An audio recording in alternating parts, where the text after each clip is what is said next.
Meron na namang nag-PM sa page natin na kapag manalo daw tayo sa kanya ay bibigyan niya tayo ng 2 original na perfume. At sila na din pala daw mismo yung dadayo sa atin at galing pa silang Las Piñas. Kaya dito yung nakarating na sila ay sinalubong agad natin. Gusto biyahe, boss? Okay naman, boss. Layo. Hindi naman ako maarte guys, pero pag may mga ganito talaga nagpapa-challenge sa atin ay pinapatos ko na talaga. At dito pala kami nakapag-schedule sa Gideon na 500 pesos per hour. Sa second floor yung court dito kaya ginaid ko na sila patungo sa taas. So sir, kumpirmahin ko lang yung sinabi mo sa chat na kapag manalo ko ay bibigyan mo ko ng original na perfume. Tama po ba? Yan, tama. Tama, 2 perfume galing sa shop ko. Dala-dala ko na siya ngayon. So bali ilan po ba yung gusto nyong ipalaban sa akin po? Kaming dalawa sana. So wag niyo akong pagbibigyan, idol ha. Walang ano, challenge talaga. Magkano ba ang inaabot ng perfume mo? Ako, nasa ano yun, 4 to 6K. 4,000 to 6K. Original yan, original. Ano bang pangalan ng pabango mo? Mga Middle East yung iba. Tapos yung isa Kenneth Cole. Ito guys, grabe. Hindi ako makapaniwala, original talaga. Gusto ko na siyang maamoy pero mamaya papamoy ko sa inyo. Magpapensa agad. Maamoy ba nila yan?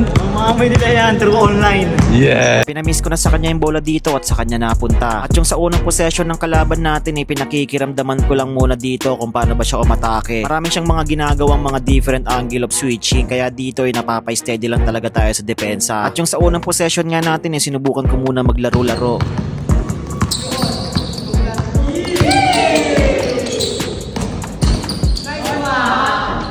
So sa pangalawang possession na ginawa niya dito ay sinigurado niya na talaga yung tira na ginawa niya sa atin at yun. At yung sa pangalawang possession natin dito ay gumamit ako ng between the legs papalapit ng papalapit. Then binigla ko na lang ng mabilisan sa kanan through the basket. At 1 to 4 lang pala yung pinag-usapan naming score dito. Kaliwete yung kalaban natin kaya yung dumiretso sa dito ay hindi natin napigilan na binigla niya tayo ng layup. Sinusubok-subukan ko lang muna siya dito kung may hypnotize ba natin siya ng mga dribble natin.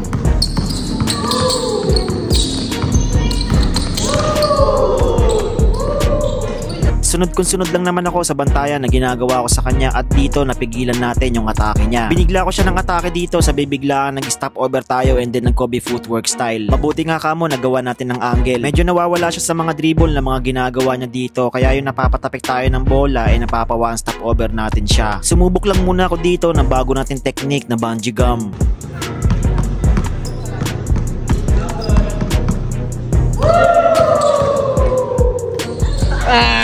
Bigla siyang nagulat dito yung nilapitan natin siya. Nawalan na siya ng dribble sa mga pagkakataon na to at nakataas lang yung kamay natin. At sabi ko sa kanya dito ay tumira na po siya. At yung nakalimutan ko na meron pa pala tayong isang makakalaban ay sinigurado ko na yung scoring natin dito. Binagalan ko lang din dito para masigurado na talaga yung score. Nakita ko nga sa kanya dito kanina na shooter siya kaya hindi natin siya pinapaalaw na makatira.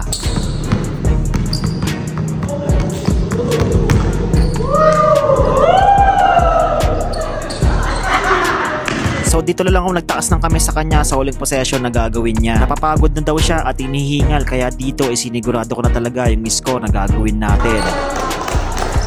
At pagkatapos nga nun ay dali-dali ko na agad pinasalang si kuya. Ang sabi niya pa nga daw dito ay wala daw pahinga-pahinga. Sa sobrang bilis ko nga dito yung cameraman natin ay natutulala na naman. Siguro nga talaga may mga problema sa loobin yan sa buhay. Yung sa unang possession ng kalaban natin dito ay nagtitricks-tricks din si Idol. Grabe nga talaga, nagmamalahat sauce talaga si Idol. Humoros over siya dito sa bibigla ang pull-up jumper at hindi pumasok. At syempre ako pa ba, hindi tayo magpapahuli kapag ganyan mga freestyle dribble ang pinag-uusapan.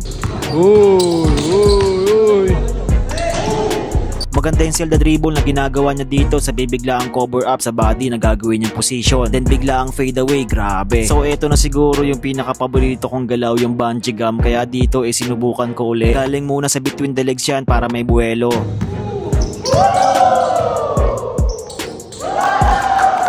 Ganon pa rin yung ginagawa niya, cell double dribble sa bibiglaang layup at yun hindi pumasok. Gumamit ako dito ng mala Jordan na posting. Nakataas lang din yung kamay niya, sabay yung biglang lumayo siya ay nag 2+2 tayo, sabay biglaang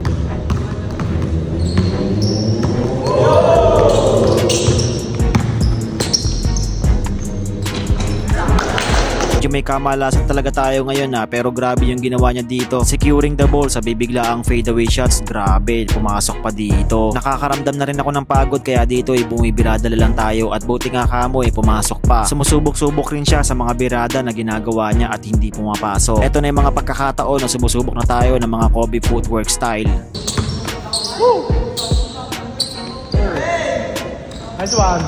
Hindi nga rin ako makapaniwala sa ginawa niyang spin move dito. Sabay yung biglaan tinake niya yung bola dito, grabe yung birada na ginawa niya sa atin. Binorderingan tayo, grabe talaga. Medyo madikit na yung depensa na ginagawa niya dito at natapik niya sa atin yung bola. At wala na akong ibang maisip na paraan kundi mag-hesitation na lang.